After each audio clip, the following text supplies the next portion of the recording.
Hi everyone, welcome to sakshieducation.com. Telangana ప్రాంతంలో కొన్ని సంవత్సరాలుగా నిరుద్యోగులు ఎదురు చూస్తున్న ఉద్యోగాలు సంబంధించి కొన్ని రోజుల క్రితం ముఖ్యమంత్రి గారు అధికారికంగా ఒక ప్రకటన చేశారు. సుమారు 50,000 ఉద్యోగాలకు సంబంధించి త్వరలో నోటిఫికేషన్ ఇస్తున్నట్లుగా ప్రకటించారు. ఈ నేపథ్యంలో నిరుద్యోగులంతా, ముఖ్యంగా ఉద్యోగార్థులంతా కూడా ఈ పరీక్షలకు సంబంధించి ఏ విధంగా సన్నద్ధం కావాలి, మరి ఉద్యోగాన్ని తప్పనిసరిగా సాధించాలంటే ఎలా చదవాలి, పరీక్షలో తుదిగా ఆశించిన విజయాన్ని సాధించాలంటే ఎలాంటి వ్యూహాన్ని అనుసరించాలి, ఎలాంటి ప్రణాళిక రచన చేసుకోవాలి, ఏ పుస్తకాలు చదవాలి, ఈ ఉద్యోగ నియామకాలకు సంబంధించి కోచింగ్ అవసరమా మొదలగు అనేక సమస్యలు మరియు వారికి కొన్ని అనుమానాలు ఉన్నాయి. ఈ నేపథ్యంలో గత 10-12 సంవత్సరాలుగా నిరుద్యోగులకు, విద్యార్థులకు మరియు ఇతరత్ర ఉద్యోగాలకు ప్రయత్నిస్తున్న లక్షలాది మంది అభ్యర్థుల కోసం sakshieducation.com మరియు సాక్షి దినపత్రిక, ముఖ్యంగా భవిత, అలాగే విద్యా సెక్షన్ల ద్వారా అభ్యర్థులకు అనేక రకాలైన యొక్క సలహాలు మరియు మెటీరియల్ కూడా అందించడం జరుగుతుంది. అందులో భాగంగానే ఈ యొక్క కార్యక్రమాన్ని కొనసాగిస్తున్నారు. ముఖ్యంగా ముఖ్యమంత్రి గారు ప్రకటించిన వెంటనే లక్షలాది మంది అభ్యర్థులు education.comకు వాళ్ళు లాగిన్ అయి వీటిపైన అనేక ప్రశ్నలు అడుగుతున్నారు. దీనికి సంబంధించి ఈరోజు కార్యక్రమంలో ఏ కేటగిరీలో ఎన్ని పోస్టులు ఉన్నాయి, జనరల్గా అన్ని ఉద్యోగాలకు ఒకవేళ అభ్యర్థి అర్హుడై ఉంటే వాటికి ఏ విధంగా ప్రిపేర్ కావాలి మొదలగు అంశాలపైన ఈరోజు మనం చర్చించుకుందాం. నా పేరు కృష్ణారెడ్డి. నేను గత 30 సంవత్సరాలుగా పోటీ పరీక్షల రంగంలో ఉన్నాను. ముఖ్యంగా civil services, group 1, group 2, SIA police, teachers, constable మొదలగు పోటీ పరీక్షలకు శిక్షణ ఇవ్వడం జరుగుతోంది. క్లాస్ 1 స్టడీ సర్కిల్, అలాగే మీ అందరికీ బాగా సుపరిచితమైన ప్రామాణికతకు పేరుగాంచిన పబ్లికేషన్ GBK పబ్లికేషన్స్కు నేను అధిపతిగా కొనసాగుతున్నాను. సో మా దగ్గర కోచింగ్ తీసుకున్న వేలాది మంది అభ్యర్థులు IAS, IPS, గ్రూప్ 1, అలాగే SIA పోలీసు టీచర్స్గా సెలెక్ట్ అయి ఉన్నారు. కనుక ఈ నేపథ్యంలో అభ్యర్థులకు కొంత గైడెన్స్ ప్రొవైడ్ చేయడానికి ఈ కార్యక్రమాన్ని చేయడం జరుగుతుంది. సో మొదటిసారిగా అభ్యర్థులు ముఖ్యంగా గమనించాల్సిన అంశం ఏంటంటే, ఇప్పుడు రాబోయే నోటిఫికేషన్లో ఎన్ని వేకెన్సీలు ఉన్నాయి. దీనికి సంబంధించి ప్రస్తుతానికి మనకు అధికారికంగా అందుతున్న సమాచారం మేరకు ప్రభుత్వం ప్రకటించినది సుమారు 50,000. ఈ 50,000కు మాత్రమే నియామకాలు పరిమితం కాలేదని అభ్యర్థులు గమనించాలి. అంటే ఇంకా ఏ శాఖలో ఎన్ని ఖాళీలు ఉన్నాయి, వాటన్నిటికి సంబంధించి అధికారికంగా వెంటనే సమాచారము తెప్పించుకోవాల్సిందిగా ముఖ్యమంత్రి గారు ఆదేశించారు. నిన్న చీఫ్ సెక్రటరీ మీటింగు జరిగింది. జిల్లా కలెక్టర్లు, ఇతర డిపార్ట్మెంటల్ హెడ్స్ నుంచి కూడా సమాచారం వస్తుంది. సో సుమారు 1,00,000 ఉద్యోగాల వరకు నియామకాలు జరిగే అవకాశాలు ఉన్నాయి. మరి ఇంత మంచి అవకాశాన్ని చేజార్చుకోకుండా అభ్యర్థులు విజయాన్ని సాధించడానికి మనం ఎలాంటి మెలకువలు పాటించాలో ఈరోజు కార్యక్రమంలో చర్చిస్తాం. ముఖ్యంగా ప్రస్తుతం ఏ శాఖలో ఎన్ని ఉద్యోగాలు ఉన్నాయంటే, ప్రభుత్వం ప్రకటించిన దాని ప్రకారం పోలీస్ శాఖల్లో సుమారు 19,000 వేకెన్సీలు, అది SI పోలీస్ కావచ్చు, కానిస్టేబుల్ కావచ్చు, ఇతరత్ర టెక్నికల్ పోస్టులు కూడా ఉన్నాయి. అలాగే ఉపాధ్యాయులు సుమారు 16,000 వేకెన్సీల దాకా ఉన్నాయి. అలాగే వ్యవసాయ శాఖలో సుమారు 1,800 వేకెన్సీలు, మరియు పశుసంవర్ధ శాఖలో సుమారు 1,500 వేకెన్సీలు, అలాగే సంక్షేమ శాఖలో ముఖ్యంగా BC welfare, ST welfare, SC welfare దాంట్లో దాదాపు ఒక 1,500 దాకా వేకెన్సీలు, అలాగే మున్సిపల్ శాఖలో 1,550 వరకు వేకెన్సీలు, మరియు ఇతర విభాగాల్లో సుమారు ఒక 4,000 వరకు వేకెన్సీలు ఉన్నట్లుగా ప్రభుత్వం ప్రకటించింది. ఈ వేకెన్సీలు తప్పనిసరిగా పెరుగుతాయి. ఇది ప్రస్తుతానికి మనకున్న సమాచారం. ఇక అభ్యర్థులు ఎన్ని వేకెన్సీలు ఉన్నాయి అనేది ముఖ్యంగా మీరు పట్టించుకోవాల్సిన అవసరం లేదు. 1,00,000 దాకా రావచ్చు, 1,20,000 రావచ్చు, 80,000 రావచ్చు. అది ప్రభుత్వం యొక్క పూర్తిగా విచక్షణ అధికారం. అది పక్కన పెట్టి మరి ఇప్పుడు రాబోయే అన్ని ఉద్యోగాలకు సంబంధించి మనము ఒకవేళ అభ్యర్థి అన్ని ఉద్యోగాలకు అర్హుడై ఉంటే, ఉదాహరణకు అభ్యర్థి గ్రాడ్యుయేషన్ తర్వాత బీఈడీ చేసి ఉండి అలాగే శారీరక దారుఢ్యం ఉంటే ఇటు గ్రూప్ 1కు, గ్రూప్ 2కు, ఎస్ఐ, పోలీసు, టీచర్సు అన్ని ఉద్యోగాలు కూడా అర్హుడవుతాడు. అలాంటి పరిస్థితుల్లో ఏ ఉద్యోగానికి అతడు ప్రధానంగా కేంద్రీకరించాలి అనేది కూడా ప్రధానంగా చాలామంది అభ్యర్థులు అడుగుతున్న యొక్క మనము ఒక సమస్యగా లేదా ఒక అనుమానంగా మనం భావించవచ్చు. ఇలాంటి సందర్భంలో ఎలాంటి నిర్ణయం చేసుకోవాలి, అదొక ప్రధానమైన ప్రశ్న. తరువాత ఇక ఈ ఉద్యోగాలకు సంబంధించి ఈ నోటిఫికేషన్లు ఏ పరీక్షకు ఎలాంటి పరీక్ష విధానం ఉంటుంది, ఏ పరీక్షకు ఎలాంటి పరీక్ష విధానం ఉంటుందనేది గతంలో ఆల్రెడీ ప్రభుత్వం ప్రకటించింది కనుక ప్రస్తుతానికి సిలబస్ కానీ పరీక్ష విధానం కానీ మారే పరిస్థితులు లేవు. గతంలో ఆల్రెడీ టీఎస్పీసీ ఏర్పడిన తర్వాత 6 సంవత్సరాలు అయింది. సిలబస్ నిర్దేశించారు. వివిధ కేటగిరీ ఉద్యోగాలకు ఎలాంటి పరీక్ష విధానం ఉంటుందో ఆ యొక్క విధానాన్ని ప్రస్తుతం కూడా కొనసాగించే పరిస్థితులు ఉన్నాయి కనుక అభ్యర్థులు సిలబస్సు అలాగే నోటిఫికేషన్ యొక్క ప్రక్రియకు సంబంధించి ఎలాంటి అనుమానాలు ఉండాల్సిన అవసరము లేదు. ఏ ఉద్యోగానికైనా మొదట అభ్యర్థి ఏ ఉద్యోగానికి అర్హుడనేది సాంకేతికంగా ఆ అర్హతలు ఉన్నాయో లేదో అభ్యర్థులు పరిశీలించుకోవాలి. ఆ యొక్క అర్హతలు ఉన్న తర్వాత మరి అనేక రకాలైన పోస్టుకు ఒకవేళ అభ్యర్థి అర్హుడై ఉంటే తనకు బాగా పట్టు ఉండే యొక్క సబ్జెక్టు, తనకు బాగా ఇష్టమైన ఉద్యోగానికి అతడు ప్రాధాన్యత ఇవ్వాల్సిన అవసరం ఉంటుంది. సో మొదట అభ్యర్థులు ఉద్యోగ సాధనకు లేదా అంతిమ విజయానికి అవసరమైన యొక్క ప్రణాళిక రచించుకోవాలి.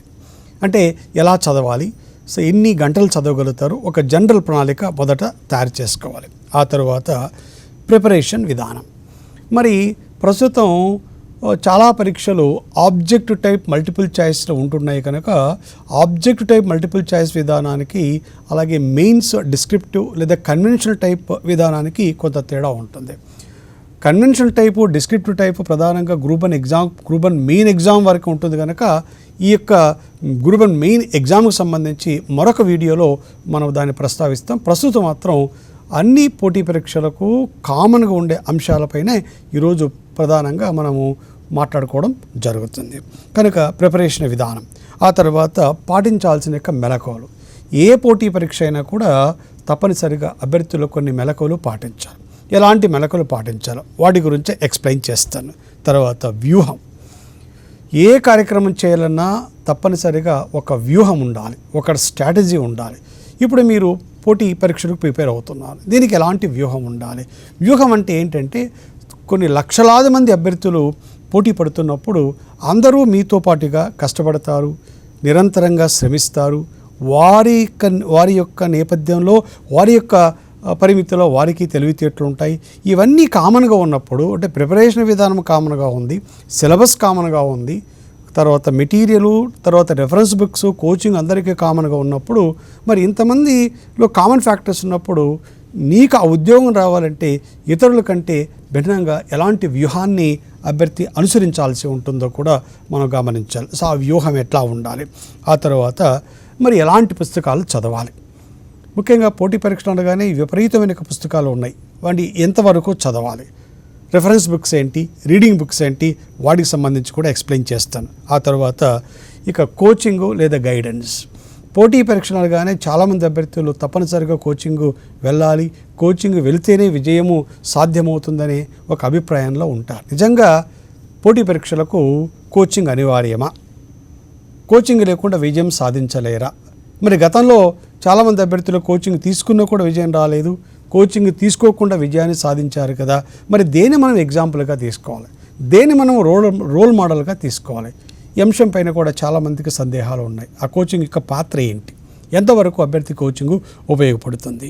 సో ఇలాంటి అన్ని అంశాలను మనం కూలంకషంగా చర్చించడం జరుగుతుంది. మొదట మీరు ఏ పోటీ పరీక్షకైతే అర్హులవుతారో దానికి సంబంధించిన యొక్క సిలబస్ను అభ్యర్థులు సేకరించుకొని దానిని విభాగాల వారీగా అభ్యర్థులు విభజించుకొని యొక్క ప్రిపరేషన్ విధానాన్ని ప్రారంభించాల్సి ఉంటుంది. ముఖ్యంగా ఏ పోటీ పరీక్ష అయినా కూడా దీర్ఘకాలిక ప్రిపరేషన్ చాలా అత్యవసరం. దీర్ఘకాలిక ప్రిపరేషన్ అంటే మరి ఎన్ని సంవత్సరాలు? 2 సంవత్సరాల, 3 సంవత్సరాలు, 4 సంవత్సరాల? మరి ప్రస్తుత నోటిఫికేషన్లు మనకు వచ్చిన సమాచారం మేరకు సంక్రాంతి పండగ లోపల కొన్ని నోటిఫికేషన్లు వస్తాయి. బహుశా 2021 సంవత్సరానికి మొత్తం అన్ని నోటిఫికేషన్లు ఇచ్చి భర్తీ ప్రక్రియను ప్రభుత్వం పూర్తి చేయాలని చెప్పేసి కృతనిశ్చయంతో ఉంది. ఏ నేపథ్యంలో నోటిఫికేషన్లు ఇస్తున్నారు, రాజకీయ దురుద్దేశాలేంటి, అవి మనకు అనవసరం. పోటీ పరీక్షలకు ప్రిపేర్ అవుతున్న అభ్యర్థులు ప్రధానంగా ప్రభుత్వం అనుసరిస్తున్న యొక్క రాజకీయ అంశాలపైన ఎలాంటి దృష్టి పెట్టవద్దు. మీకు వ్యక్తిగతంగా కొన్ని రాజకీయ పార్టీలంటే ఇష్టం ఉండొచ్చు, రాజకీయ సిద్ధాంతాలంటే ఇష్టం లేకపోవచ్చు, అది వేరే విషయం. కానీ పోటీ పరీక్షలకు ప్రిపేర్ అవుతున్న అభ్యర్థి ఎప్పుడు కూడా ఆశావాదకంతో పాజిటివ్గా మాత్రమే స్పందించాల్సి ఉంటుంది. ఇతరత్ర రాజకీయ సిద్ధాంతాలు మీరు ఈ యొక్క ప్రిపరేషన్ సమయంలో చర్చించుకోవడం అంత శ్రేయస్కరం కాదు. కనుక ప్రభుత్వం యొక్క ఉద్దేశాలపైన ఎవరు కూడా ఎలాంటి అనుమానాలు పెట్టుకోవాల్సిన అవసరం లేదు. అది రాజకీయ అంశాలు కనుక అది మనకు సంబంధించినది కాదు, అది పక్కన పెట్టేస్తాం. మరి దీర్ఘకాలిక ప్రణాళిక అన్నాను కదా, దీర్ఘకాలిక ప్రణాళిక అంటే ఎన్ని సంవత్సరాలు, ఎన్ని నెలలు గమనించాల్సి ఉంటుంది. ప్రస్తుతం మీరు ఒకవేళ గ్రూప్ 2 కానీ, ఎస్ఐ కానీ లేదా ఇతర పోటీ పరీక్షలకు రాయబోతున్నప్పుడు మీరు ఈ మధ్యనే గ్రాడ్యుయేషన్ పూర్తి చేశారు, ఒక 5-6 నెలల నుంచి మీరు పోటీ పరీక్షకు ప్రిపేర్ అవుతున్నారు అని అనుకుంటే, మరి మీకంటే ముందు వేలాది మంది అభ్యర్థులు గత 5-6 సంవత్సరాలుగా అదే రంగంలో నిరంతరంగా శ్రమిస్తూ ప్రిపేర్ అవుతున్నారు కదా, మరి వారితో మీరు పోటీ పడగలరా అని అనుమానం వస్తుంది. దీన్ని ఇక్కడ మనం దీర్ఘకాలిక ప్రణాళిక అంటాం.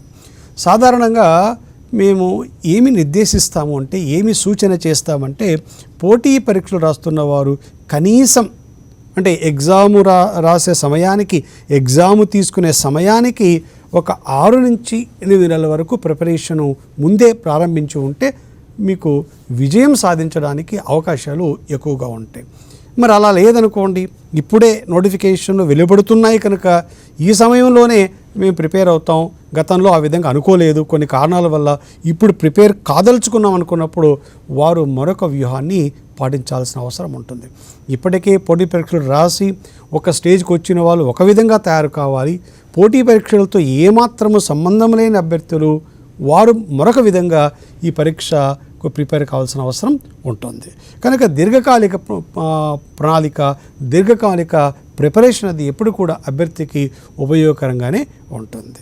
సరే, దీర్ఘకాలిక ప్రణాళికలో ప్రిపేర్ అవుతున్న వారికి అడ్వాంటేజ్ పక్కన పెట్టి ఇప్పుడు ఈ 5-6 నెలల్లో ప్రిపేర్ అయ్యే వారి గురించి మనం కొద్దిగా ప్రధానంగా దృష్టి కేంద్రీకరిస్తాం.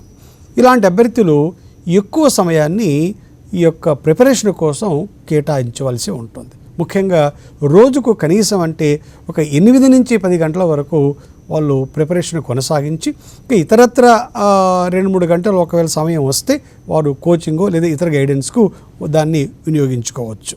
ఇది ఈ యొక్క ప్రణాళిక ఈ విధంగా చేసుకోవాల్సి ఉంటుంది. ఇక ఏ పోటీ పరీక్ష అయినా కూడా అభ్యర్థికి మొదటిగా మేము సూచించేది నిర్దేశించిన సిలబస్లోని అంశాలపైన పట్టు సాధించాలి. దీన్ని కమాండ్ ఓవర్ ది కంటెంట్ అంటాం. ఏంటి, నిజంగా విషయం పైన అంత పట్టు సాధించగలమా? ఈ 5-6 నెలల్లో పట్టు వస్తుందా?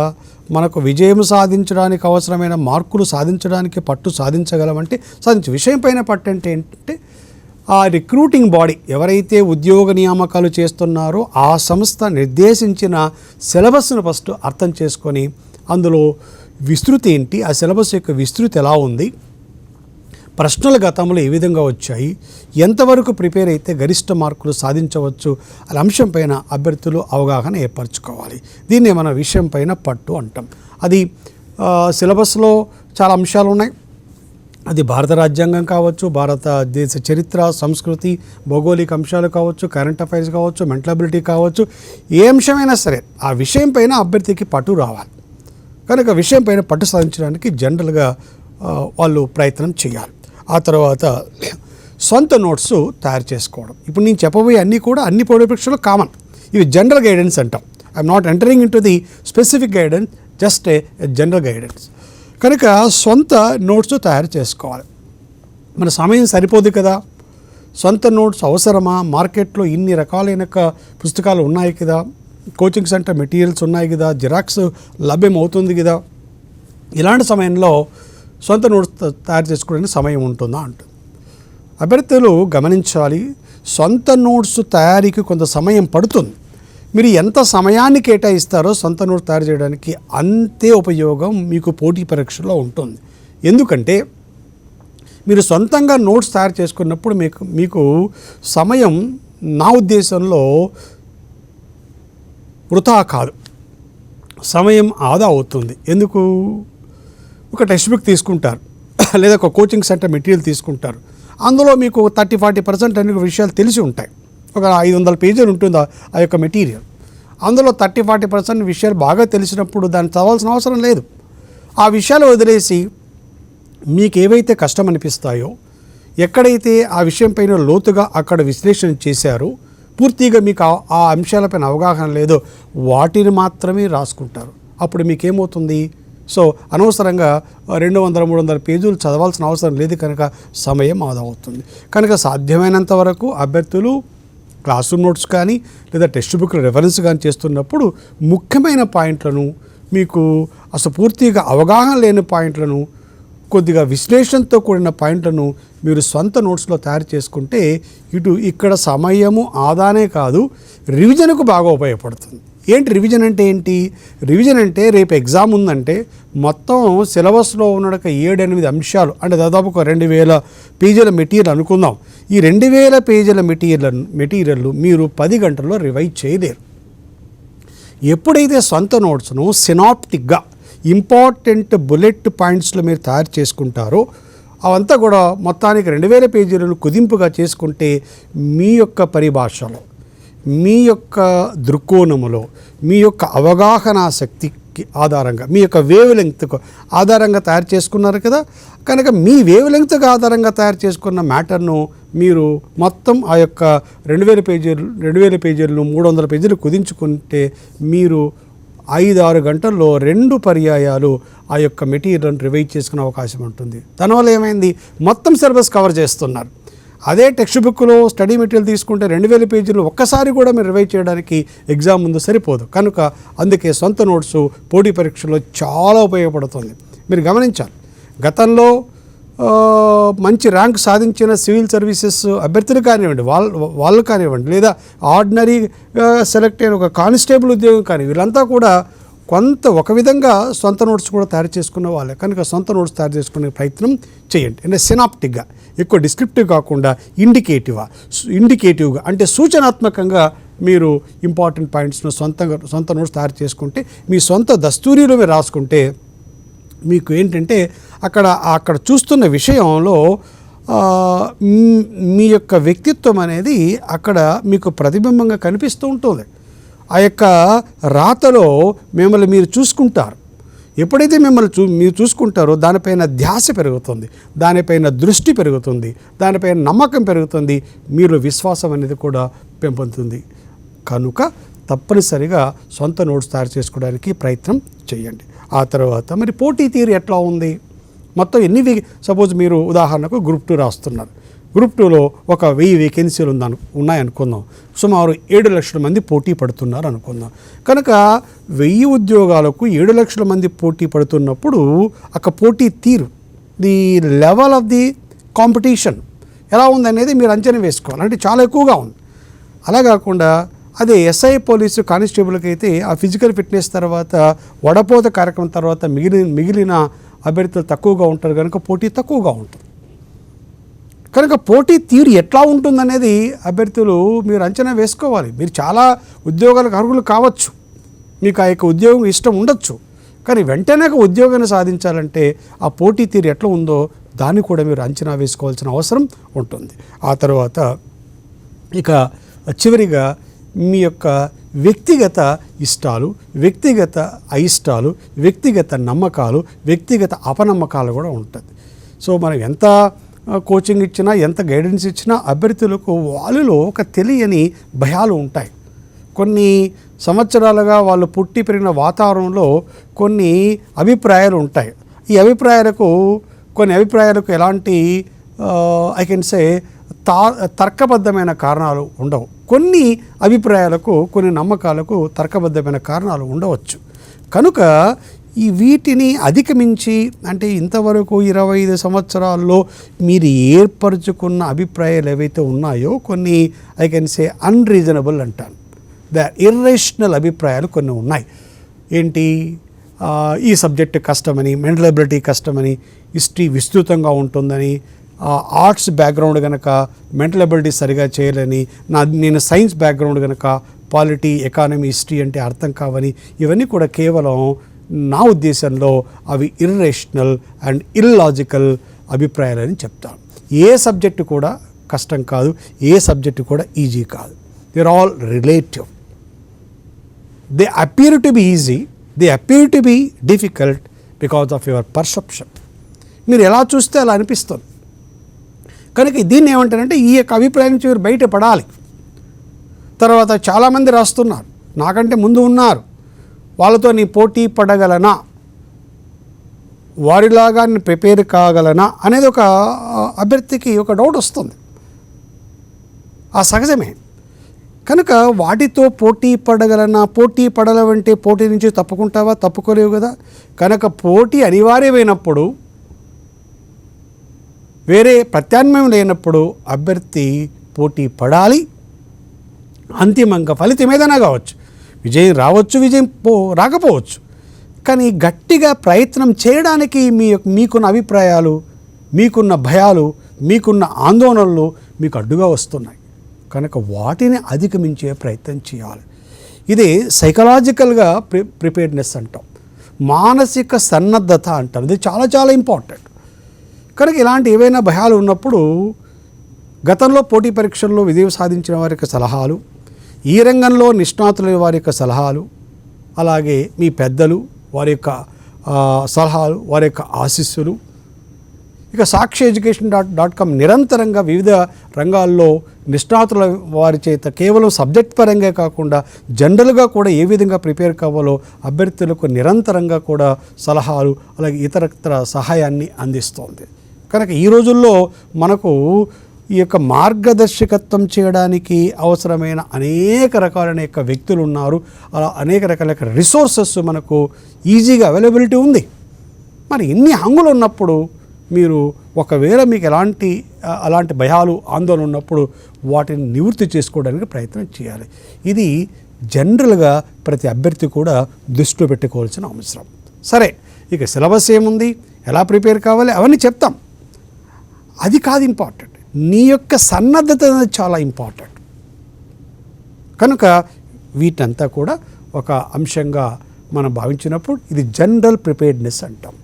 ఇక తర్వాత మనం ఈ పోటీ పరీక్షలు, వివిధ కేటగిరీ ఉద్యోగాలకు సంబంధించి మనం పరిశీలిస్తే అభ్యర్థులు గమనించాలి, ఒకవేళ మీరు గ్రాడ్యుయేషన్ పూర్తి చేసి ఉండి మీకు 21 సంవత్సరాలు వచ్చి ఉంటే, ఇప్పుడు తెలంగాణ ప్రభుత్వం విడుదల చేసే కొన్ని I can say there are nearly around ఒక 20-25 కేటగిరీస్ ఆఫ్ జాబ్స్ మీరు చాలా వరకు అర్హులు అవుతారు. ముఖ్యంగా టెక్నికల్ ఉద్యోగాలు పక్కన పెట్టేస్తే డిగ్రీ క్వాలిఫికేషన్ ఉందంటే మీరు చాలా ఉద్యోగాలకు అర్హులు అవుతారు. అనిమల్ హస్బెండరీ, అగ్రికల్చరు, లేదా ఇంజనీరింగ్ డిపార్ట్మెంట్లో దానికి టెక్నికల్ క్వాలిఫికేషన్ కావాలి, కానీ మిగతా వాటికి అవసరం లేదు. కనుక ఏ ఉద్యోగమైనా జనరల్ స్టడీస్లో syllabus common. Civil services down to common constable syllabus is same. మరి ఎక్కడ మారుతుంది? ప్రశ్నల స్థాయి మారచ్చు, ప్రశ్నల యొక్క ప్రమాణాలు మారచ్చు, లేదా ప్రశ్నలు విస్తృతంగా అడగవచ్చు. కనుక ఈరోజు మనము ఈ యొక్క డిస్కషన్లో ప్రధానంగా నేను ఆ సిలబస్ పైన కేంద్రీకరిస్తాను. ఆ సిలబస్ పైన మనము చర్చ చేద్దాం. కనుక ఏ ఉద్యోగమైనా కామన్గా ఉండే అంశాలంటే జనరల్ స్టడీస్ పైన పట్టు సాధించాలి. తర్వాత మీరు స్పెసిఫిక్ సబ్జెక్ట్, ఒకవేళ మీరు టీచర్ ఉద్యోగానికైతే దానికి సిలబస్ వేరుగా ఉంటుంది, అలాగే ఇంజనీరింగ్ ఉద్యోగానికైతే సిలబస్ మీ సబ్జెక్ట్ వేరుగా ఉంటుంది, లేదా అగ్రికల్చర్ అసిస్టెంట్ అయితే ఆ సిలబస్ వేరుగా ఉంటుంది. దాని గురించి మనం తర్వాత మాట్లాడుకుందాం. జనరల్ స్టడీస్లో ఫ్రమ్ ఢిల్లీ డౌన్ టు గల్లీ అంటే civil services down to common exam వరకు కామన్గా ఉన్న సిలబస్ అంశాలు ఏంటి? ఒకటి భారతదేశ చరిత్ర సంస్కృతి, అన్ని పోటీ పరీక్షల్లోనూ ఉంది. భారతదేశ చరిత్ర సంస్కృతి అనేది అన్ని పోటీ పరీక్షలో ఉంది. ఒకవేళ సివిల్ సర్వీస్లో దిగిపోయినా 10 నుంచి 15 ప్రశ్నలు రావచ్చు, కానిస్టేబుల్లో 5-6 మార్కులు రావచ్చు, టీచర్ రిక్రూట్మెంట్లో హెచ్జిటికి అయితే 3 మార్కులు రావచ్చు. అది కాదు మనకి ఇంపార్టెంట్. భారతదేశ చరిత్ర సంస్కృతి పైన మీరు ఒక సాపేక్షమైన రిలేటివ్గా కొంత పట్టు సాధిస్తే అందులో మీరు మంచి మార్కులు తెచ్చుకోవడానికి అవకాశం ఉంటుంది. ఇది కామన్గా భారతదేశ చరిత్ర మరియు సంస్కృతి. ఈ భారతదేశ చరిత్ర సంస్కృతికి ఎలా ప్రిపేర్ కావాలి, ఇంత విస్తృతమైన సిలబస్ని ఎలా గుర్తుంచుకోవాలని పైన మనం ఇంకో వీడియోలో వాటికి మనం విపులంగా మాట్లాడుకుందాం. కనుక చరిత్ర సంస్కృతి ఇది జనరల్గా ఉంటుంది. ఇక తెలంగాణ ప్రాంతం కనుక తెలంగాణకు సంబంధించిన యొక్క చరిత్ర సంస్కృతి, అలాగే తెలంగాణ ఉద్యమ చరిత్ర, ఇది తెలంగాణ ప్రాంతానికే పరిమితం. ఒకవేళ ఆంధ్రప్రదేశ్ లేదా ఇతర పోటీ పరీక్షలు అయితే వాళ్ళకి ఆ లోకల్ హిస్టరీ ఉంటుంది, ప్రాంతీయ చరిత్ర ఉంటుంది, ప్రాంతీయ సంస్కృతి ఉంటుంది. కనుక ఇక్కడ తెలంగాణ ప్రాంత అభ్యర్థులు తెలంగాణ చరిత్ర సంస్కృతి మరియు తెలంగాణ ఉద్యమాల చరిత్ర పైన కూడా వాళ్ళు చదవాల్సిన అవసరం ఉంటుంది. ఇది అన్ని పోటీ పరీక్షలకు కామన్గా ఉంటుంది. గ్రూప్ 1లో ఉంది, ఎస్ఐ కానిస్టేబుల్లో ఉంది, టీచర్లో ఉంటుంది. అన్ని ఉద్యోగాలకు తెలంగాణ చరిత్ర సంస్కృతి ఉద్యమాల చరిత్ర కామన్, కనుక అది గట్టిగా చదవాలి. ఆ తర్వాత భారత రాజ్యాంగము, రాజకీయ వ్యవస్థ మరియు పరిపాలన. ఇందాక చెప్పినట్లు ఈ యొక్క సెగ్మెంట్ అంటే భారత రాజ్యాంగము, రాజకీయ వ్యవస్థ, పరిపాలన అనే అంశం అన్ని పోటీ పరీక్షలు కామన్గా ఉంటుంది.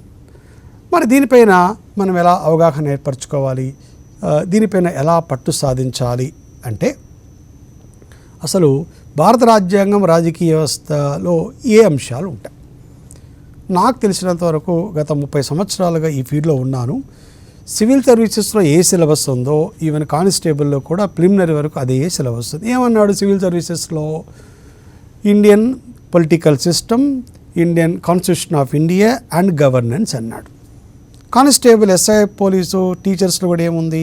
అదే ఉంది, భారత రాజ్యాంగం, రాజకీయ వ్యవస్థ, పరిపాలన.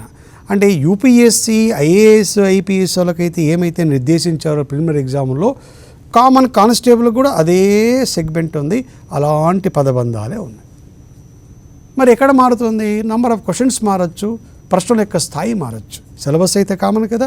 కనుక భారత రాజ్యాంగం, రాజకీయ వ్యవస్థ మీరు అన్ని పోటీ పరీక్షలకు వీటిని పట్టు సాధించాలి.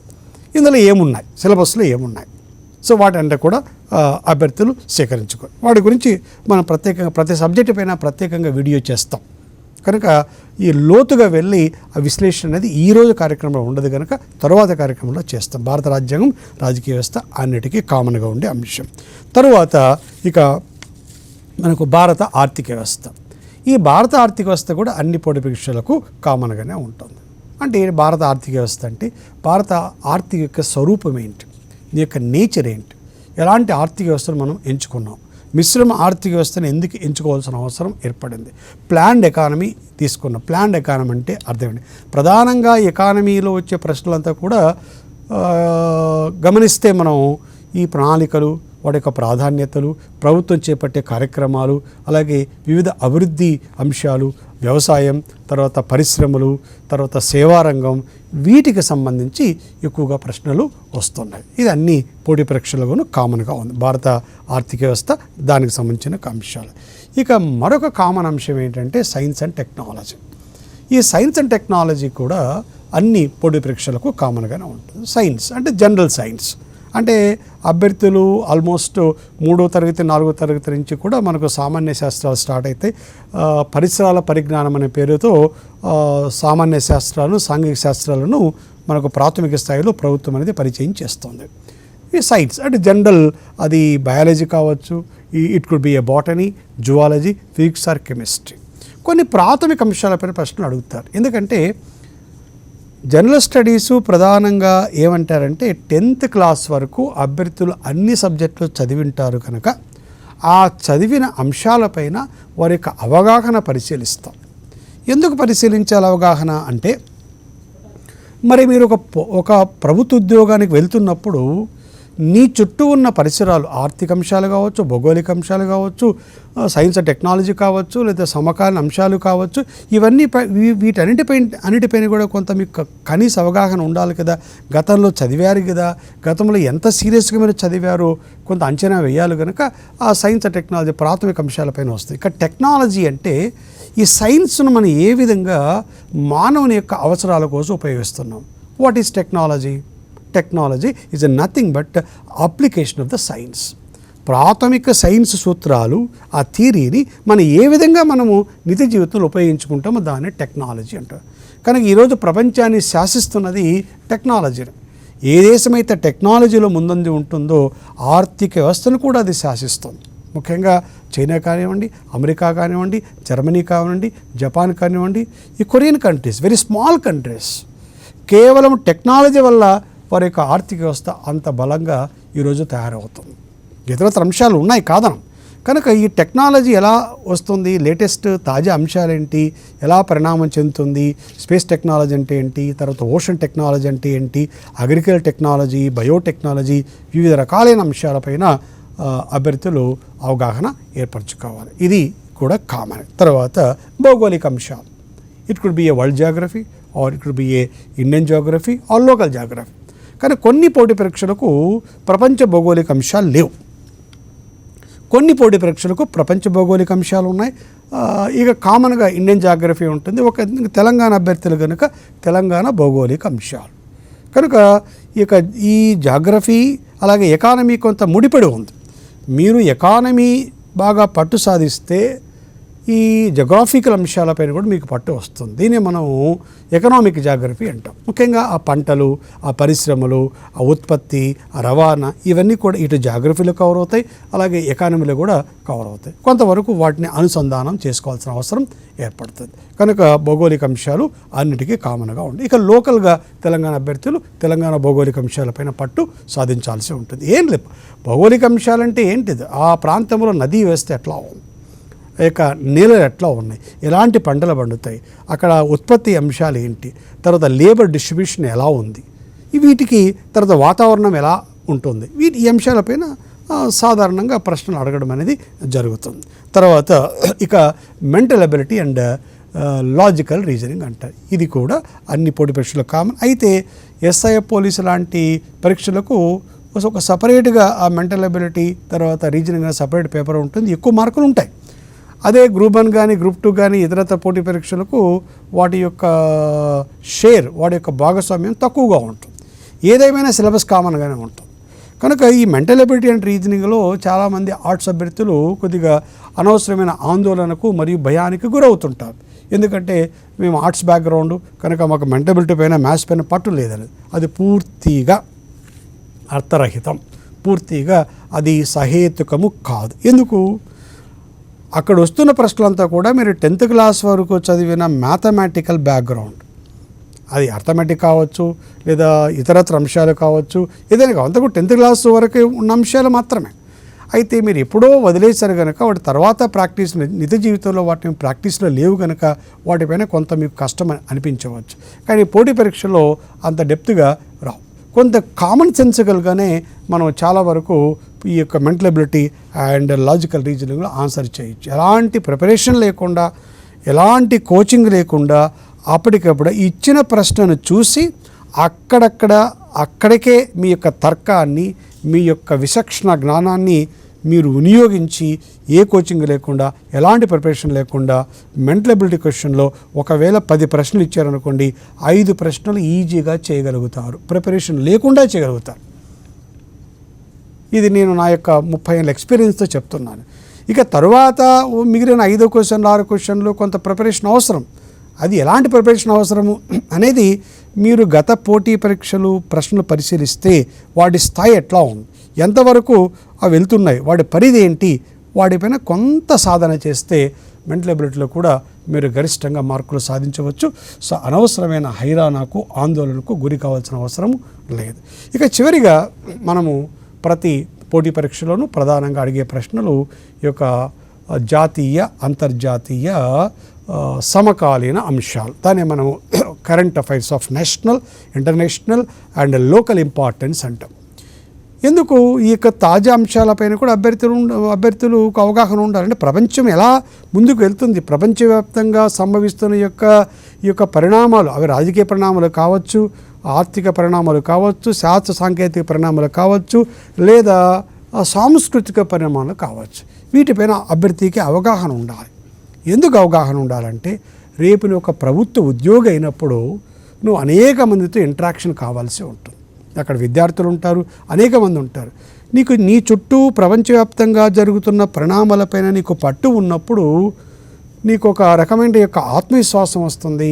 నువ్వు ఎవరికైతే సర్వీసెస్ అందిస్తున్నావో వారికి మరింత పటిష్టంగా నువ్వు సర్వీసులు ఇవ్వడానికి, వారికి అవేర్నెస్ క్రియేట్ చేయడానికి ఈ యొక్క పరిజ్ఞానం అనేది నీకు ఉపయోగపడుతుంది. అందుకే ప్రతి పోటీ పరీక్షల్లో అనివార్యంగా సుమారు అంటే ఆ యొక్క నంబర్ ఆఫ్ క్వశ్చన్స్ బట్టి ఒక 10 నుంచి 12 ప్రశ్నల వరకు ఈ యొక్క తాజా పరిణామాలపైన ప్రశ్నలు వస్తుంటాయి. వీటిపైన ఏం చేయాలి? సాధారణంగా అభ్యర్థులు ఏం చేస్తుంటారంటే కరెంట్ అఫైర్స్ అనగానే ఎగ్జామ్ ముందు ఒక 15 లేదా 20 రోజుల ముందు మార్కెట్లో లభ్యమవుతున్న యొక్క ఒక పుస్తకాన్ని కొని వాళ్ళు చదువుతారు. అది చాలా అశాస్త్రీయమైన విధానం.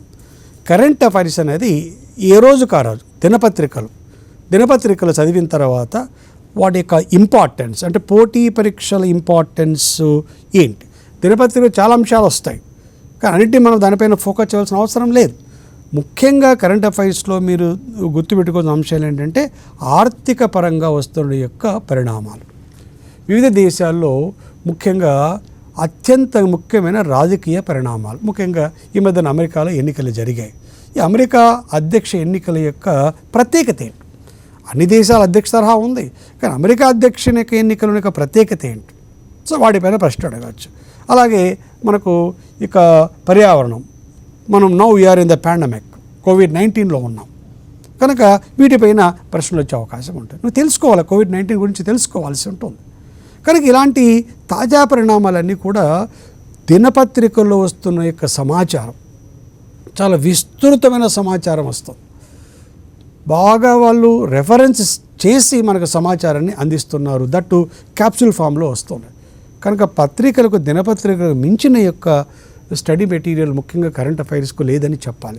ఈ రోజుకు ఆ రోజు మీరు వాటిని వర్గీకరించుకొని రాజకీయ అంశాలన్నీ ఒకచోట, ఆర్థిక అంశాలు ఒకచోట, శాస్త్ర సాంకేతిక అంశాలు ఒకచోట, అలాగే ఆ యొక్క సమయంలో వార్తల్లోకి వచ్చిన వ్యక్తులు ఎవరు, వార్తల్లోకి వచ్చిన ప్రాంతాలు అవి ఎందుకు వార్తల్లోకి వచ్చాయి, వాటి ప్రాముఖ్యత ఏంటి, ఇలా మీరు ఒక కేటగరైజేషన్ చేసి ఏ రోజుకు ఆ రోజు 1 గంట సేపు మీరు కేటాయిస్తే కరెంట్ అఫైర్స్కు పోటీ పరీక్షల్లో వారు ఇచ్చే 15 ప్రశ్నలకు కనీసం, నేను గట్టిగా చెప్తున్నాను, నమ్మకంగా చెప్తున్నాను, మీకు హామీ ఇస్తున్నాను, ఈ విధంగా తయారైతే 15 లేదా 16 ప్రశ్నలు వచ్చినాయనుకుంటే కనీసం అంటే 12 నుంచి 13 ప్రశ్నలు ఈజీగా మీరు ఆన్సర్ చేయగలుగుతారు. కనుక మార్కెట్ లభ్యమయ్యే పుస్తకాన్ని చదివి ఎంత గందరగోళానికి గురి కావాల్సిన అవసరం లేదు. ఇవి మొత్తానికి అన్ని పోటీ పరీక్షల్లో ఉండే కామన్గా ఉన్న సిలబస్. ఏ పోటీ పరీక్ష రాయండి, ఇది కామన్గా ఉన్న అంశాలు, రైట్. ఇక మరి స్పెసిఫిక్గా మీరు వేరే పరీక్షకు ప్రిపేర్ అవుతుంటే ఆ సిలబస్ వేరుంటుంది, అవి సాంకేతికమైన అంశాలు ఉంటాయి. వాటి గురించి ఆ యొక్క సంబంధిత నిష్ణాతులు వస్తారు, వాటికి ఆ పరీక్ష నోటిఫికేషన్ వచ్చిన తర్వాత, అనౌన్స్ చేసిన తర్వాత మీకు గైడెన్స్ ఇవ్వడం జరుగుతుంది. ఇది జనరల్గా ఉన్న సిలబస్. వాటిని ఎలా అర్థం చేసుకోవాలో తెలుసుకున్నాం. ఆ తర్వాత ఇక ప్రిపరేషన్లో అంతిమంగా ప్రిపరేషన్ మనం కొనసాగించే సమయంలో మనకి ఎదురయ్యే ఇబ్బందులు ఏంటి, వాటిని ఎలా అధిగమించాలి, అంటే ఏ కార్యక్రమాన్ని ప్రారంభించిన తర్వాత కొన్ని ఇబ్బందులు ఎదురవుతాయి. అది ఒక ప్రిపరేషనే కాదు, ఏ కార్యక్రమం చేసినా ఇబ్బందులు ఎదురైనప్పుడు వాటిని మనం ఎలా అధిగమించాలి, ఆ సమస్యను ఎలా మనం పరిష్కరించుకోవాలి కూడా చాలా ఇంపార్టెంట్. ముఖ్యంగా ఇప్పుడు మనం ఈరోజు చెప్పుకున్న మొత్తం క్లాస్ అంతా ఆబ్జెక్ట్ టైప్ మల్టిపుల్ చాయిస్ సంబంధించింది. ఒక ప్రశ్న ఇచ్చి కింద 4 ఐచ్ఛిక అంశాలు ఇస్తారు, 4 ఆప్షన్స్ ఇస్తారు. సరే, ఈ 4 ఆప్షన్స్ ఇచ్చి ఒక కరెక్ట్ లేదా 1-2 కరెక్ట్ ఆన్సర్లను గుర్తించమంటారు. పోటీ పరీక్షల్లో ఆబ్జెక్టివ్ టైప్ మల్టిపుల్ చాయిస్లో ఎంత సౌలభ్యం ఉంటుందో అభ్యర్థులకు ఆన్సర్ గుర్తించడానికి అంతే కష్టత, అంతే డిఫికల్టీ ఉంటుంది. ఎందుకు? అక్కడ ప్రశ్న ఇస్తాడు, ఆన్సర్ ఇస్తాడు, అంటే there is a question, there is also answer. Your duty is to identify the appropriate answer. It could be a right answer or it could be a wrong answer sometimes. కనుక objective టైప్లో కేవలం right answer ఇవ్వాల్సిన అవసరం లేదు. అదే conventional టైప్లో మీరు right answer రాయాలి.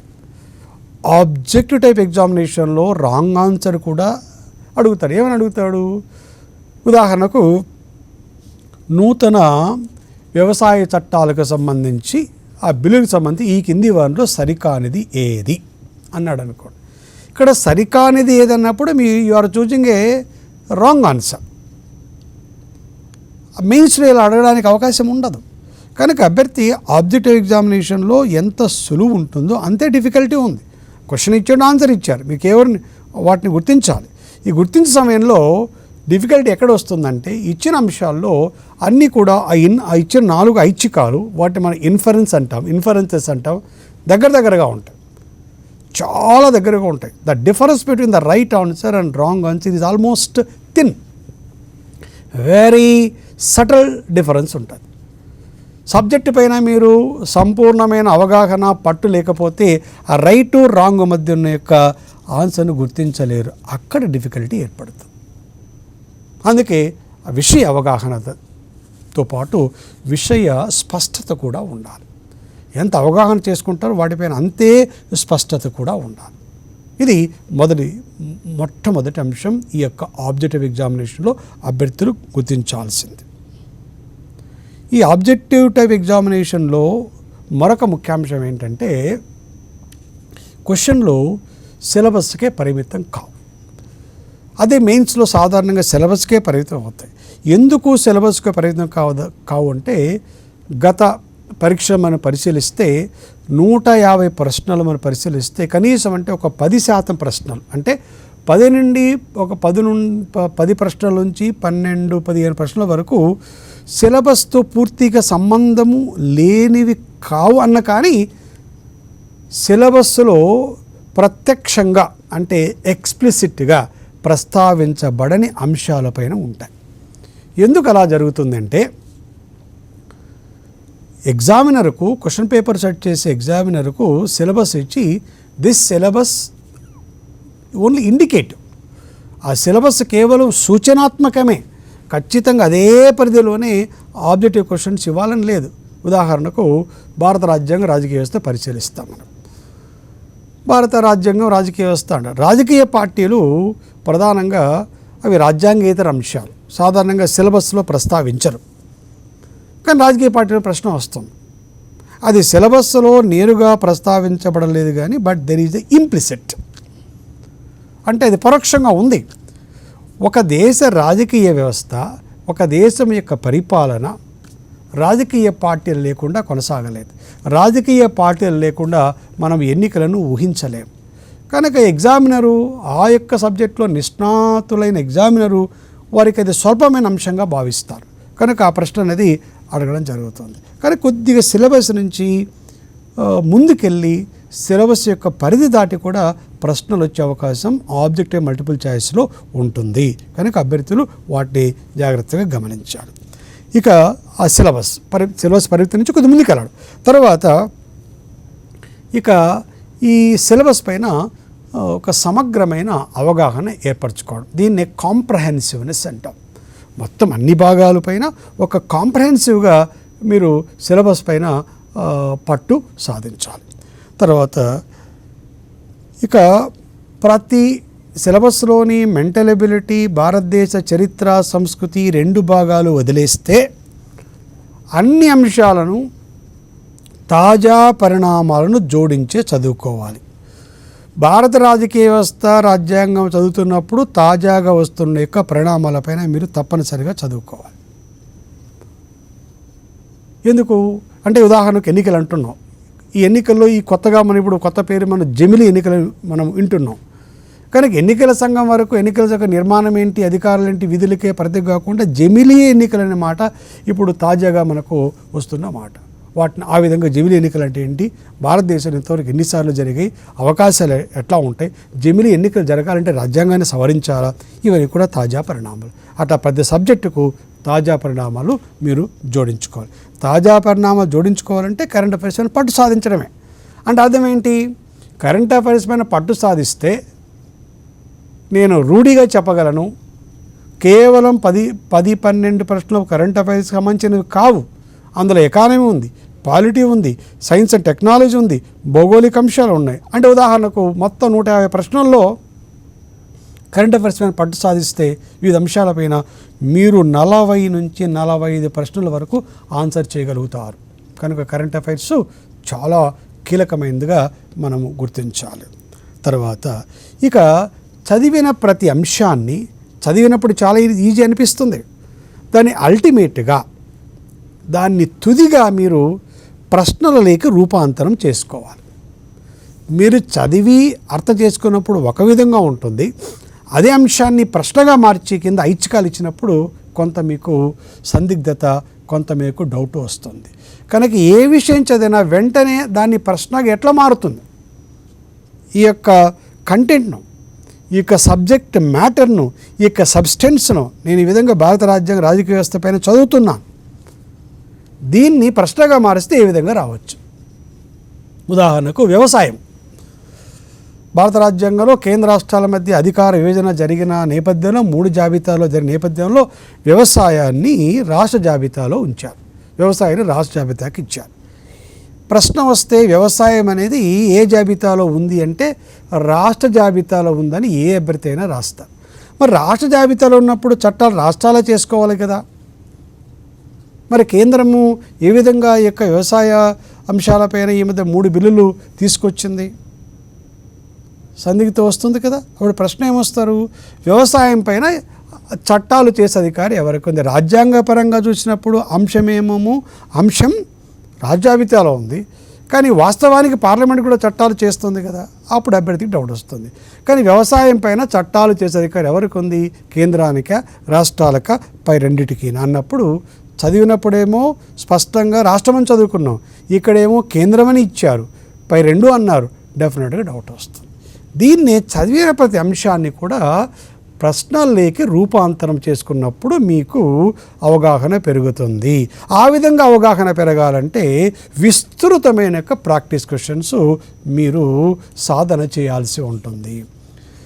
మార్కెట్లో లభ్యమయ్యే నానా రకాలైన యొక్క సబ్స్టాండర్డ్ లేదా స్పేస్ ఫిల్లింగ్ బిట్స్ అంటాం, వాటి సాధన వల్ల ఏమవుతుందంటే మీకు ఒక సూడో కాన్ఫిడెన్స్ వస్తుంది, లేదా సూడో భయం వస్తుంది.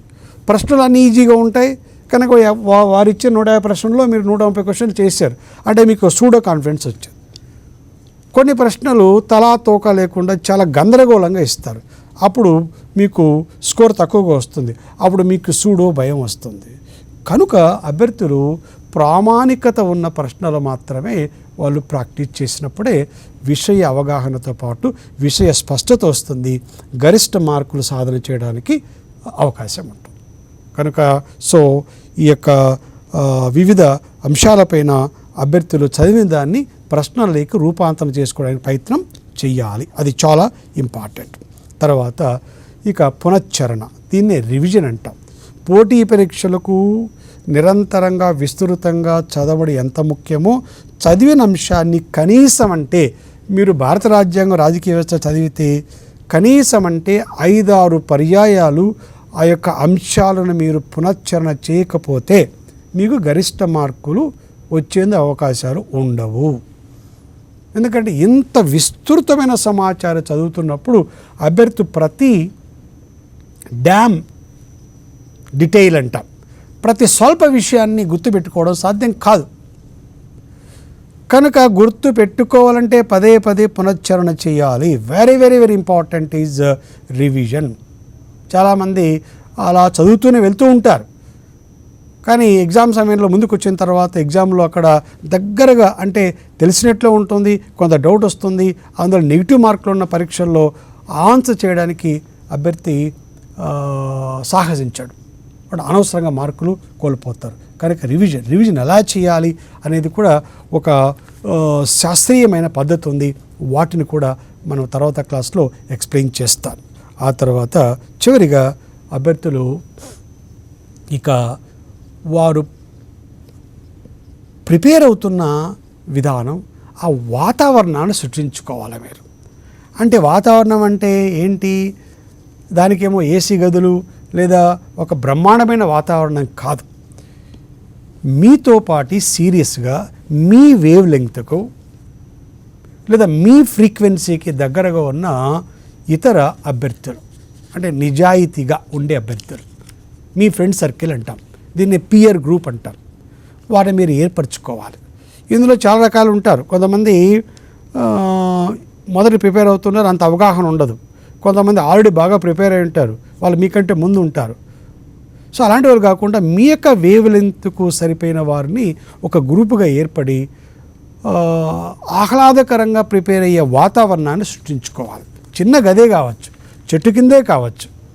మీరు చదువుతున్నప్పుడు ఆహ్లాదకరంగా మీరు ఉండాలి. ఏదో ఒక నెత్తిన బరువు పెట్టుకున్నట్లు తప్పనిసరి పరిస్థితుల్లో గట్టిగా కూర్చొని పుస్తకాన్ని బలవంతంగా పట్టుకునే పరిస్థితిలో ఉండద్దు. చదివిన ప్రతి అంశాన్ని మీరు ఎంజాయ్ చేయగలగాలి. మీరు చేస్తున్న ఈ యొక్క ప్రయత్నం, గట్టి ప్రయత్నం కేవలం మీకు ఉద్యోగ సాధనే కాదు, మీ యొక్క కుటుంబానికి మీరు ఒక ఆసరాగా అవుతున్నారు. అలాగే ఒక ప్రభుత్వ ఉద్యోగిగా మారితే కొన్ని లక్షలాది మంది పౌరులకు మీరు పౌర సేవలు అందించేందుకు మీకు ప్రభుత్వం ఒక అవకాశాన్ని ఇస్తుంది. ఆ విధమైన బాధ్యతాయుతమైన, భవిష్యత్తుతో కూడిన బాధ్యతాయుతమైన ఆలోచన మీరు పెట్టుకుంటే కేవలం ఏదో నెలకు 30,000 రూపాయలు సాధించడానికి ఒక సర్కారీ కొలువు నేను సాధించుకుంటున్నాను అనుకుంటే మీరు ప్రిపరేషన్ ఎంజాయ్ చేయలేరు. నా ప్రిపరేషన్ అది నాతో పాటు నా కుటుంబానికి, తర్వాత నా వర్గాలకు, నా యొక్క వర్గాలకు, అలాగే సమాజానికి ఉపయోగపడుతుంది. నేను ఒక డిప్యూటీ తహసీల్దార్ అవుతే ఒక మండలంలోని వెళ్తే ఆ మండలంలో చాలామందికి నేను సేవ చేయగలుగుతాను, నిజాయితీగా పనిచేస్తాను, ఒక యూత్గా ఉన్నాను, నేను ఎక్కువ గంటలు శ్రమించి పని చేయగలుగుతాను అని అనుకున్నప్పుడు మీ ప్రిపరేషన్ మీరు ఎంజాయ్ చేస్తారు. మీకు ఒక హోదా ఆపాదించుకుంటారు. హోదా ఆపాదించుకున్నప్పుడు మీకు ఒక క్రమశిక్షణ వస్తుంది, స్వీయ క్రమశిక్షణ వస్తుంది. కనుక ఆ యొక్క ప్రిపరేషన్ మీరు ఆ విధంగా ఎంజాయ్ చేయవలసిన అవసరం ఉంటుంది. సో ఇలాంటి అంత వాతావరణాన్ని అభ్యర్థులు కల్పించుకొని ప్రిపేర్ అయితే తప్పకుండా మీరు ఆశించిన యొక్క ఉద్యోగం అనేది వస్తుంది. ఇది ఈరోజు క్లాస్లో మనము జనరల్గా అంటే పోటీ పరీక్షలు సన్నద్ధతకు అవసరమైన యొక్క నేపథ్యాన్ని గురించి మాత్రమే నేను వివరించాను. ఇది చాలా అవసరం. అంటే బయట ఉన్న వాతావరణంలో సరైన గైడెన్స్ రావట్లేదు. ఈరోజు ముఖ్యంగా ఎప్పుడైతే సోషల్ మీడియా అనేది విస్తృతమైన యొక్క వాడుకలోకి వచ్చిందో, ముఖ్యంగా యూట్యూబ్ కానివ్వండి, ఇతరత్ర అంశాలు, the content presentation has been democratised. Content present చేయడానికి ఒక ప్రజాస్వామీకరమైన వేదిక వచ్చింది. ఇది మంచి పరిణామమే. ఈరోజు మనం గొప్ప గొప్ప కళాకారులు సొంతంగా ప్రపంచానికి వాళ్ళు పరిచయం అవుతున్నారు, ఎవరి యొక్క సహాయం లేకుండా, ఎలాంటి కుటుంబం నేపథ్యం లేకుండా. అది దేనివల్ల సాధ్యమైంది? కేవలం సోషల్ మీడియా వల్ల సాధ్యమైంది. ఇదే నేపథ్యంలో చాలామంది ఈరోజు సోషల్ మీడియాలో self style teachers, video teachers అంటాం. వారు ముందుకు వచ్చి అందులో గైడెన్స్ ఇస్తాం, ఇందులో గైడెన్స్ ఇస్తాం. పొద్దున్నే వాళ్ళేమో జాగ్రఫీతో క్లాస్ స్టార్ట్ చేస్తారు, మధ్యాహ్నం పాలిటీ చెప్తారు, సాయంత్రం హిస్టరీ చెప్తారు, నైట్ మళ్ళీ వాళ్ళు తర్వాత మెంటల్ ఎబిలిటీ చెప్తారు. ఇలా ఒక వ్యక్తి అన్ని సబ్జెక్టులు చెప్పడం అనేది కూడా కొంతవరకు అభ్యర్థులకు గందరగోళమైన పరిస్థితి ఏర్పడుతుంది. కనుక ఇంత విస్తృతమైన సమాచారం లభ్యమవుతున్నప్పుడు ఏది మంచి ఏది చెడు నిర్ణయించడం అనేది కొద్దిగా అభ్యర్థులకు కష్టమవుతుంది. కనుక జాగ్రత్తగా ఉండండి. కానీ సోషల్ మీడియా పట్ల కొద్దిగా జాగ్రత్తగా మీరు ఉండాలి. సో అదొక అంశం. తర్వాత సాక్షి-education.com అలాగే సాక్షి దినపత్రిక ద్వారా నిరంతరంగా ప్రామాణికతతో కూడిన యొక్క సమాచారాన్ని ఇస్తున్నారు. కొంత బాధ్యత, సామాజిక బాధ్యతతో కూడా ప్రచారం చేయడం జరుగుతుంది. కనుక వాటిని మీరు నిరంతరం ఫాలో అవుతూ ఉండాలి. ఇక ఈ పోటీ పరీక్షల్లో సుదీర్ఘకాలం అనుభవం ఉన్నవాళ్ళు, ముఖ్యంగా మాలాంటి వాళ్ళు. అంటే మేము గొప్ప వాళ్ళని చెప్పుకోవడం ఇక్కడ ప్రయత్నం కాదు, కానీ అభ్యర్థులు మీరు మీ సీనియర్స్ని అడగండి, మీ యొక్క మండలంలో పనిచేస్తున్న ఒక తహసీల్దార్ని అడగండి, ఒక ఎస్ఐ పోలీస్ని అడగండి. ఈ రంగంలో ఎవరు నిజాయితీగా మీకు గైడెన్స్ ఇవ్వగలరు, ఎవరికి ఎంత సబ్జెక్ట్లో పట్టు ఉంది అనేది కూడా చాలా ఇంపార్టెంట్, అవి తెలుసుకోవాలి. కనుక ఈ వేదిక పైన sakshiyeducation.com వేదిక పైన, అలాగే మా సంస్థ అంటే క్లాస్ రూమ్ స్టడీ సర్కిల్, అలాగే జీబీకే పబ్లికేషన్ తరపున మీకు నిరంతరం మీరు సేవలు అందిస్తూ ఉంటాం. కనుక ఇవి రాబోయే పోటీ పరీక్షలకు సంబంధించి జీబీకే పబ్లికేషన్ వారు అన్ని పుస్తకాలు విడుదల చేస్తున్నారు. ఇప్పటికే భారత రాజ్యాంగం, రాజకీయ వ్యవస్థ, అలాగే వి ప్రకాష్ గారు రాసిన తెలంగాణ ఉద్యమ చరిత్ర, అలాగే తెలంగాణ జాగ్రఫీ, తెలంగాణ చరిత్ర సంస్కృతి, science and technology, current affairs, mental ability, ఇలా అన్ని పోటీ పరీక్షలకు జీబీకే పబ్లికేషన్ వారు ప్రామాణికమైన యొక్క పుస్తకాలు ప్రచురించారు. తెలంగాణలో కానీ ఆంధ్రప్రదేశ్లో కానీ ఏ అభ్యర్థిని అడిగినా కూడా జీబీకే పబ్లికేషన్స్ ప్రామాణికమైన చెప్పి అంతేకాదు టీఎస్పీఎస్సీ, ఏపీపీఎస్సీ వాళ్ళు కూడా ఈ యొక్క పబ్లికేషన్స్ను ఒక రెఫరెన్స్ బుక్గా, ఒక ప్రామాణిక పుస్తకాలుగా కూడా పరిగణించడం జరుగుతోంది. కనుక ఈ నేపథ్యంలో జీబీకే పబ్లికేషన్ వారు త్వరలో ఈ పుస్తకాలని కూడా రిలీజ్ చేయ, అన్ని పుస్తకాలు వస్తాయి. అలాగే ఈ sakshiyeducation.com ద్వారా కూడా మేము టైఅప్తో పుస్తకాలు కూడా మీకు ఆ education.com ద్వారా కూడా మీరు పొందవచ్చు. దానికి సంబంధించి కూడా ఏర్పాట్లు జరుగుతున్నాయి. త్వరలో కూడా మీకు ఈ యొక్క సమాచారాన్ని అందిస్తారు. వీటన్నిటినీ మీరు క్రోడీకరించుకొని జాగ్రత్తగా ఈ యొక్క మంచి ఒక అవకాశంగా భావించి ఈ రాబోయే 6-8 నెలల్లో జరిగే అన్ని పోటీ పరీక్షలకు మీరు సన్నద్ధులుగా ఉండి మీరు అనుకున్న విజయాన్ని సాధించాలని ఆశిస్తూ ఆకాంక్షిస్తున్నాం. దానికి అవసరమైన యొక్క మేధోపరమైన, మానసికపరమైన, అలాగే ఇతరత్ర అవసరాలు ఏవైనా ఉన్నప్పుడు మీరు education.comలో సంప్రదించవచ్చు. మీరు తగిన సలహాలు కూడా పొందవచ్చు. ఇవన్నీ కూడా జాగ్రత్తగా విని మీరు వినియోగించుకొని మీ ప్రిపరేషన్ వెంటనే, రేపు కాదు ఈరోజే ప్రారంభించండి. ఎందుకంటే రేపు అనేది లేదు, ఈరోజే ప్రారంభించండి. టైం చాలా తక్కువగా ఉంది కనుక వెంటనే మీరు ప్రారంభించి మీరు మీ యొక్క విజయాన్ని సాధిస్తారని చెప్పేసి ఆశిస్తూ ముగిస్తున్నాను. తదుపరి వీడియోలో మరింత విస్తృతంగా వివిధ అంశాలపైన మనం మాట్లాడుకుందాం. అంతవరకు సెలవు. So wish you all the best. Thank you.